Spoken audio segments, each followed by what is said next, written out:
Hi guys, I'm back. Same day, different wardrobe, one shower later. Okay, so we are going to be reading from the Extracanonical Gospel today, which is basically the forgotten books, the books left out of the New Testament. We're going to be reading today. So this is the Gospel of Q, which is also the Gospel of Quill. For whatever reason, Mark M. Madison, who's been doing kind of like a commentary and description on each of these, for whatever reason, he included the one for Q within the page instead of on his manuscript information page. So I'm just going to read what's on here because nothing's on the manuscript information page. I checked before this, so I would be prepared, and it's not listed. So I'm going to read what is on here. Why do I keep getting phone calls every time I have YouTube up? Okay. Sorry, guys. Okay, back to this. Okay, the Gospel of Q by Mark Madison. Again, this is gospels.net. I have the link in the comments. The following translation has been committed to the public domain and may be freely copied and used, changed, or unchanged for any purpose. Q is a designation given to a hypothetical sayings source that many scholars believe was incorporated into the Gospels of Luke and Matthew. Though some notable scholars have questioned the theory, others have proposed reconstructions of Q based on a careful comparison of New Testament Gospels. Since no manuscripts of Q have survived from antiquity, the translation is based on the Greek text printed in the critical edition of Q. The versification follows that of Luke and Matthew. For additional information, see the introduction to the PDF version. For some revelations on the meaning and significance of Q for us today, see my book, his book, Gospel Prophetic Wisdom. So sometimes I can find more information on these. I should open these up first. So I'm just going to open up real quick right now, guys. Okay, so what he has for the description, how long is this? It's 3 paragraphs, so I'll go through it real quick.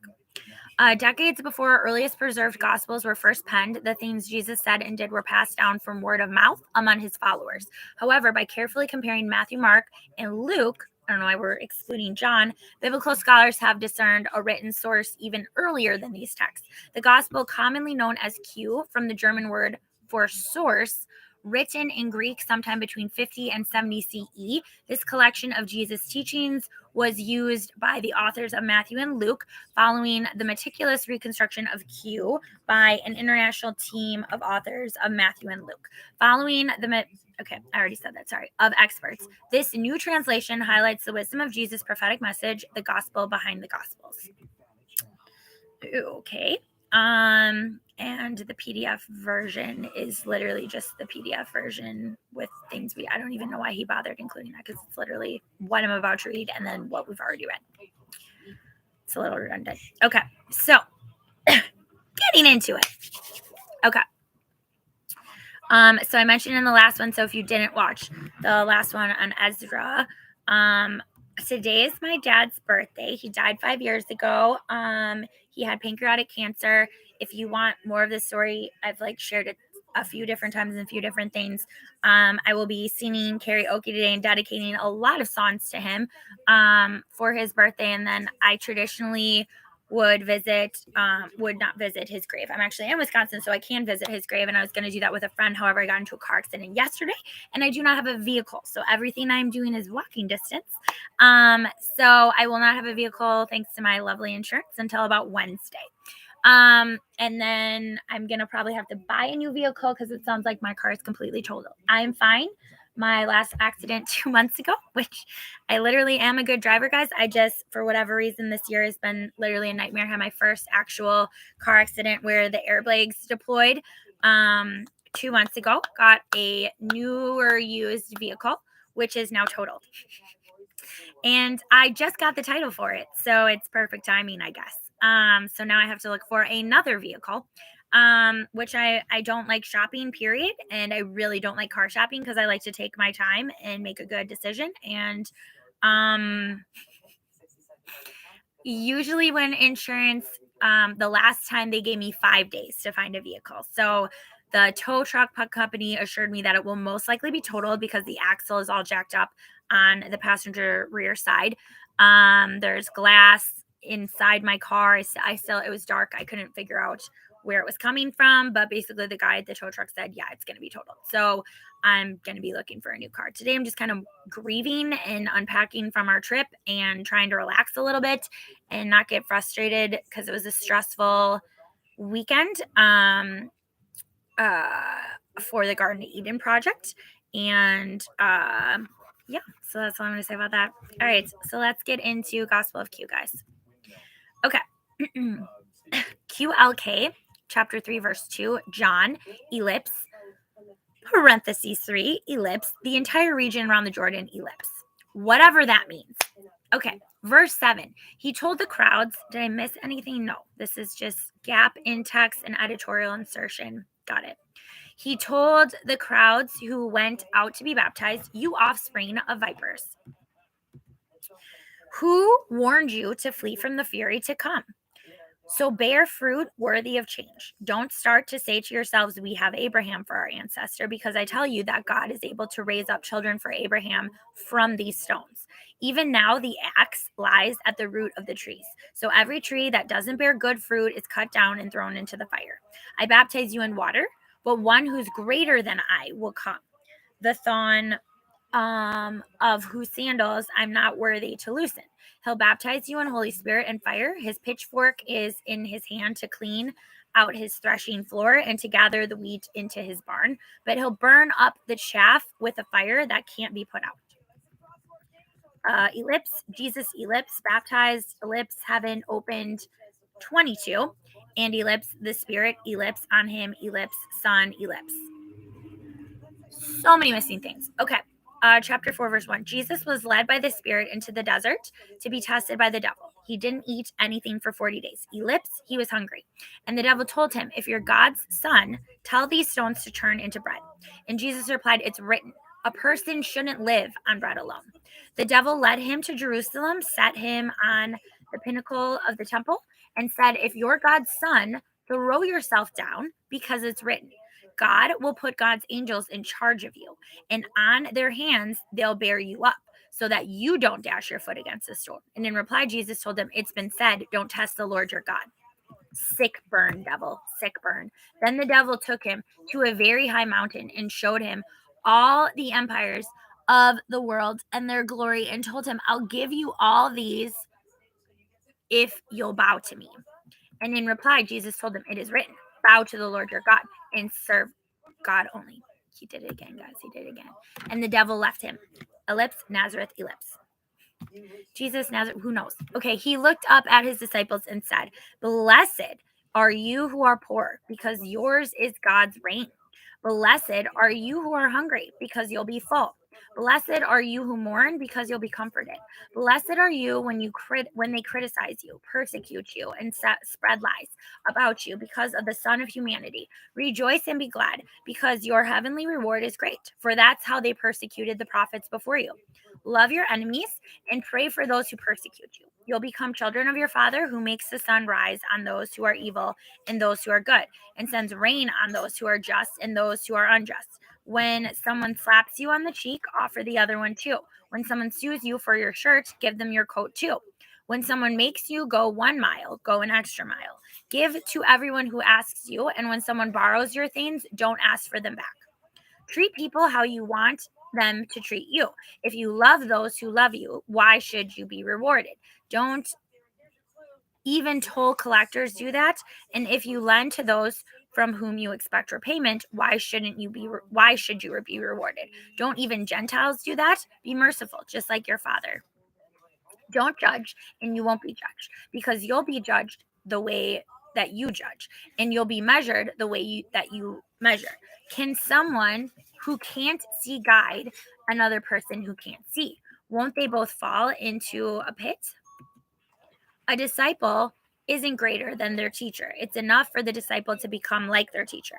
Why do you see the speck that's in your brother's eye, but don't consider the beam that's in your own eye? How can you tell your brother, let me get that speck out of your eye, when you don't see the beam that's in your own eye? Chelsea, you really got to do that now. Yes, I do. You hypocrite. You can't do it First, outside, get in your truck, in your car, in your tent.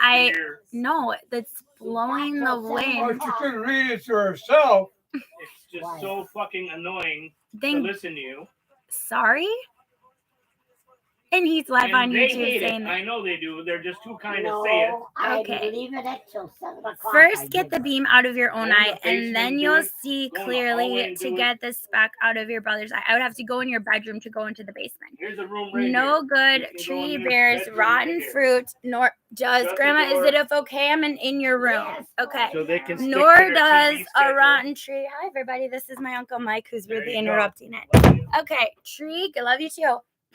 Tree good fruit. Every tree is known by its own fruit. Okay, now I have to rearrange the camera. Sorry, guys. Okay. Can't wait to get back to my spout. So much can't wait to get back to my spout.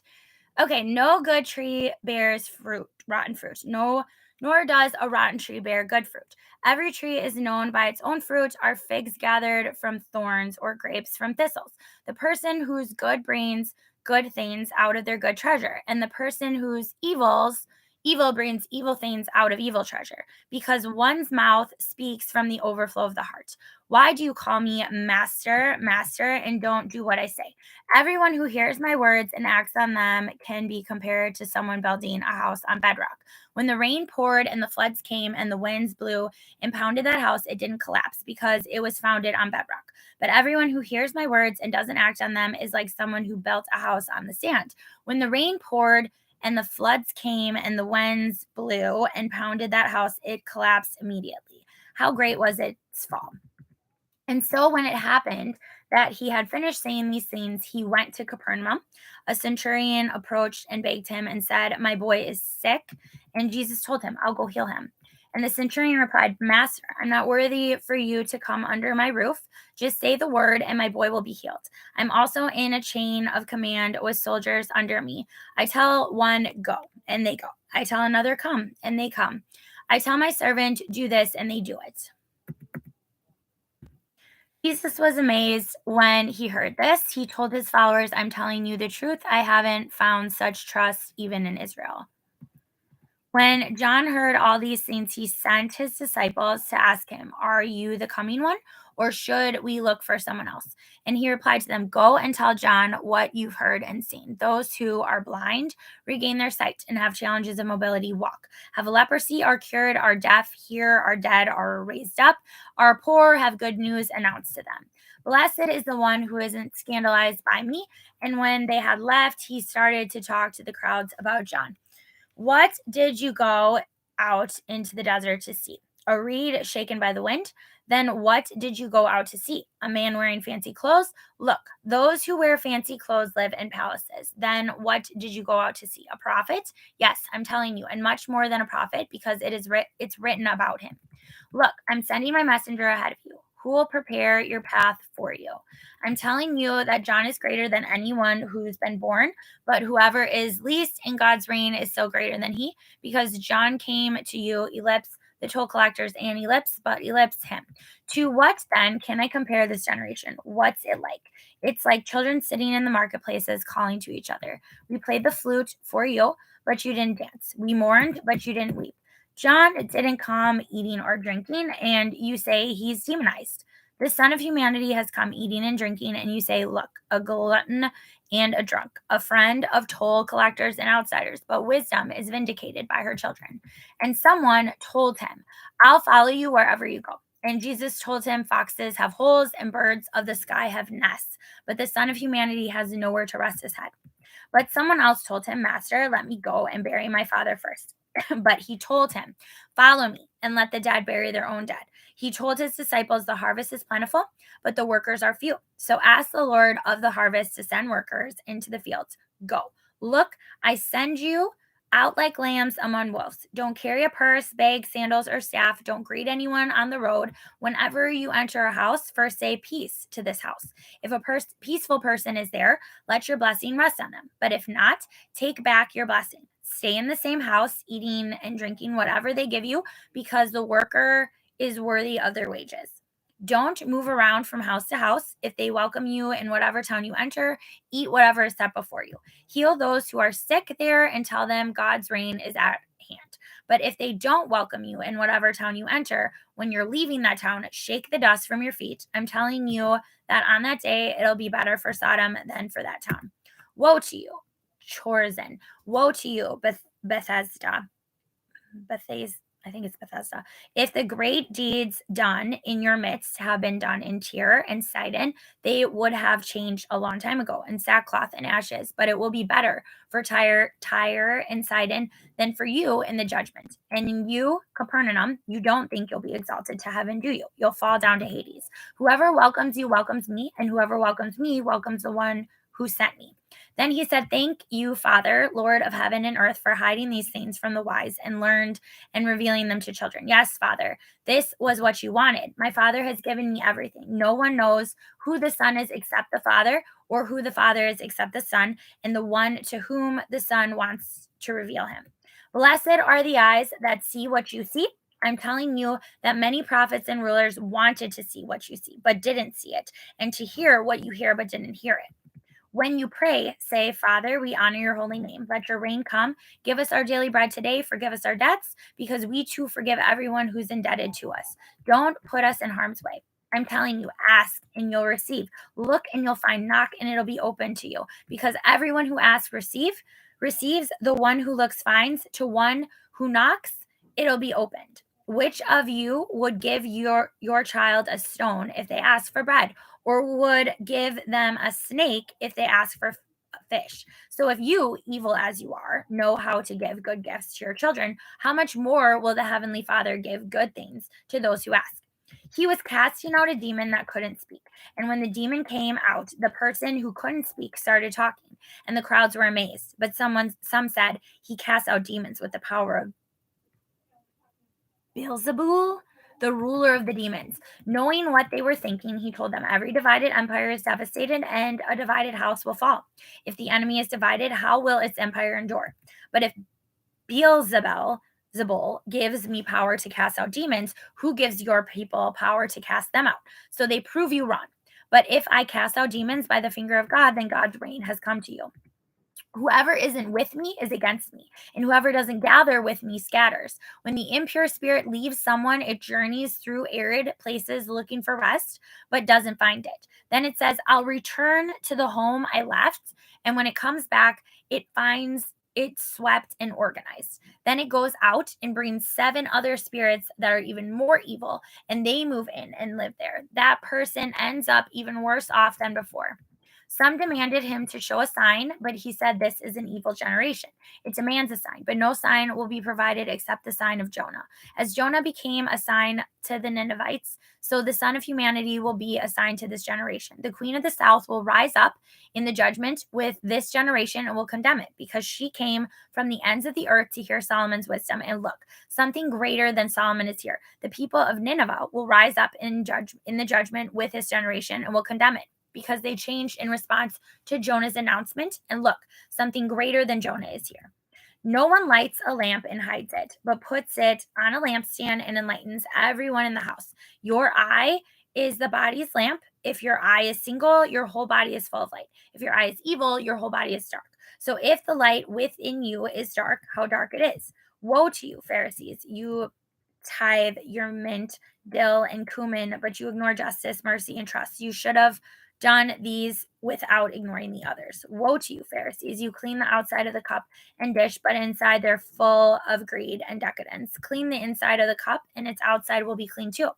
Woe to you, Pharisees! You love the place of honor at banquets, the front seat in the synagogues, and accolades in the marketplaces. Woe to you, because you're like unmarked graves that people walk on without knowing it. And woe to you, lawyers! You load people with burdens that are hard to bear, but you yourselves won't even lift a finger to help them. Woe to you, lawyers! You shut people out of God's reign you didn't enter, and didn't let those enter who are trying to do so. Woe to you, because you build the tombs of the prophets whom your ancestors killed. You prove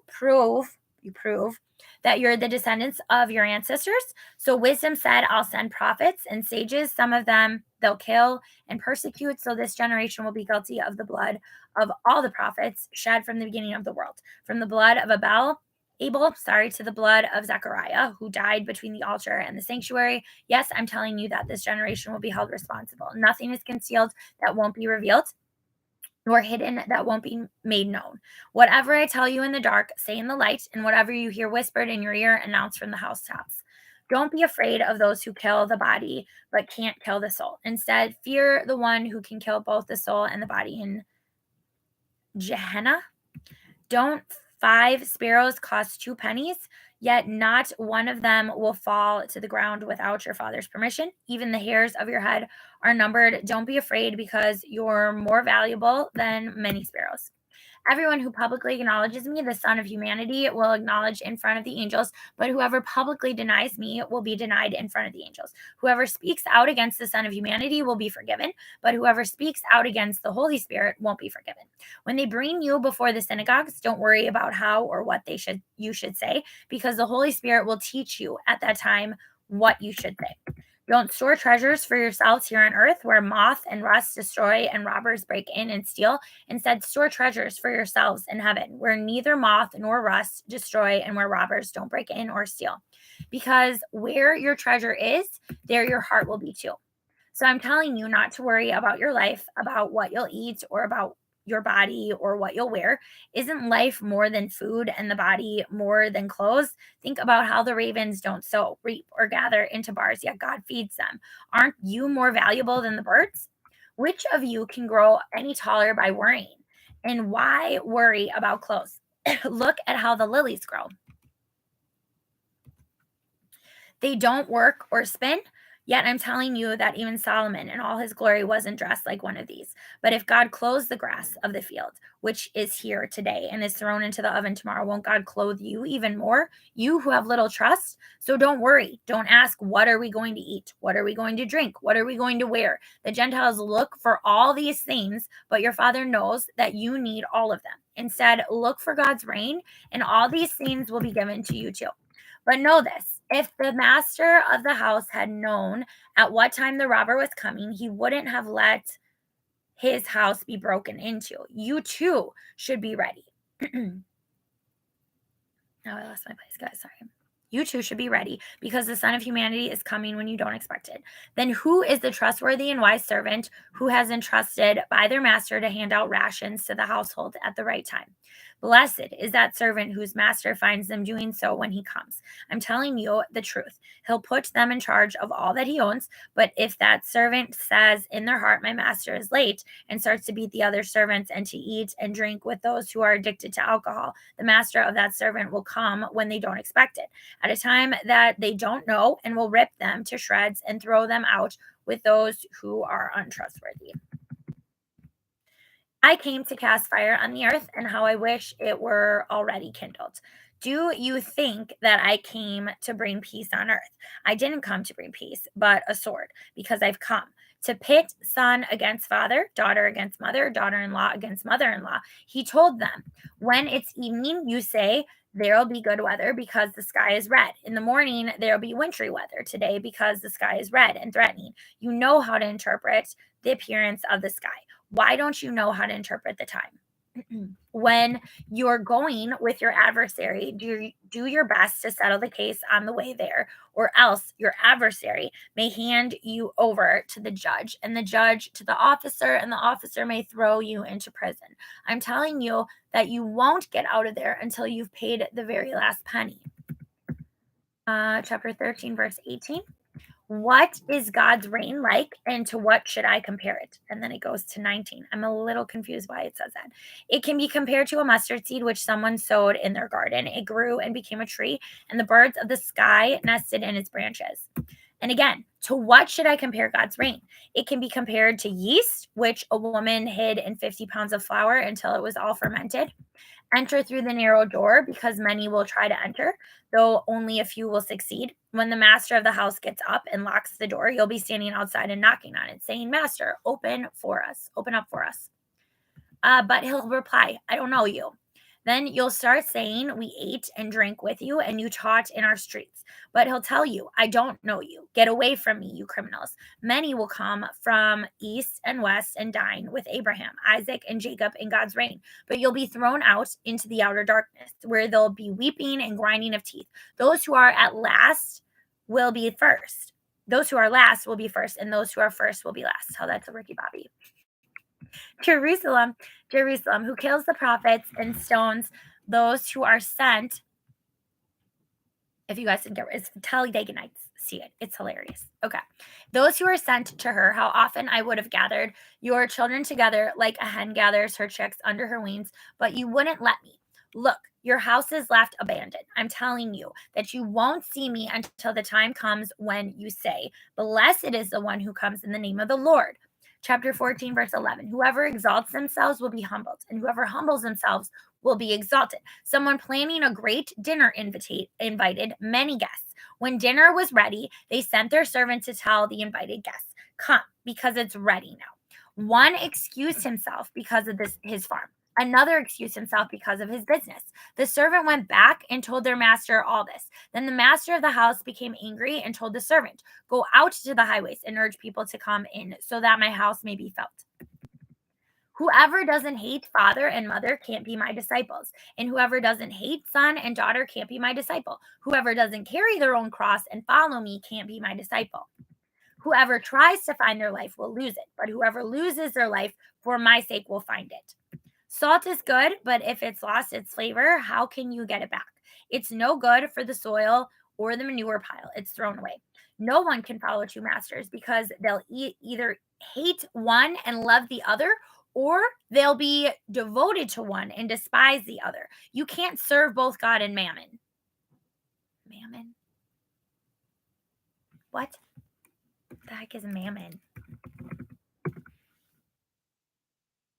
Wealth regarded as an evil influence or false object of worship and devotion. It was taken by medieval writers as the name of the devil of covetousness and revived in the sense by Milton. Now I know. And now you know. Okay. The Torah and the prophets were announced until John. Since then, God's reign has been violated, and the violent plunder it. But it's easier for heaven and earth to disappear than for one smallest letter or one tiny pen stroke to drop out of the Torah. Everyone who divorces his wife and remarries is unfaithful to her, and whoever marries someone who's divorced is unfaithful too. There's no way that people won't be tripped up, but woe to the one who causes it. It'd be better for them if a millstone were hung around their neck and they were thrown into the sea than for them to trip up one of these little ones. Which of you, if you had 100 sheep and lost one of them, wouldn't leave the 99 in the hills and go after the one that got lost? When they find it, I'm telling you that they'll rejoice over it more than over the 99 that didn't wander off.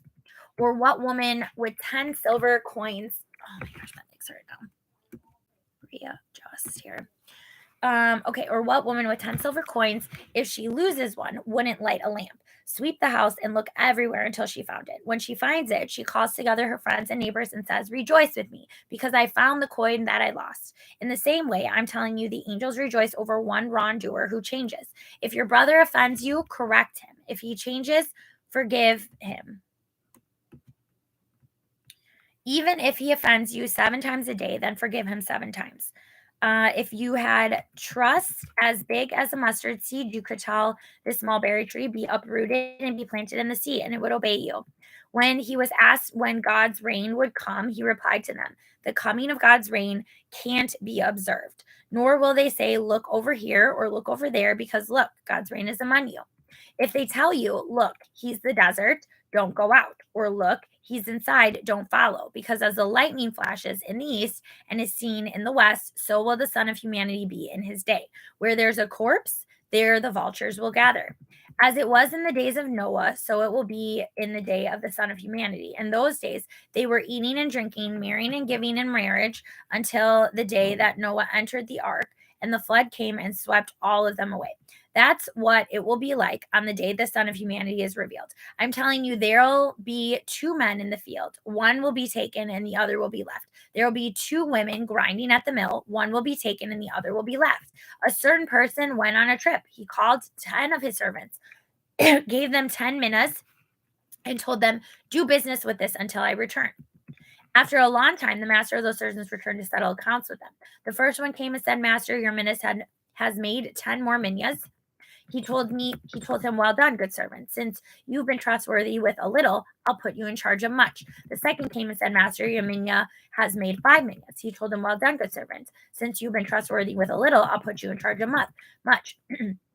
The other came and said, Master, I know you're strict man, reaping where you didn't sow and gathering where you didn't scatter. I went out and hid your manna in the ground. Look, here's what belongs to you. He told him, You evil servant, you knew that I reap what I didn't sow and gather where I didn't scatter. So why didn't you invest my money with the bankers? Then when I returned, I would have gotten it back with interest. So take the manna away from him and give it to the one who has 10 minas, because everyone who has will be given more, but whoever doesn't will have whoever doesn't have will lose even what little they do have. You who followed me will sit on thrones judging the 12 tribes of Israel. Okay, guys, that is it for the Gospel of Q. Thanks for watching and listening. Later.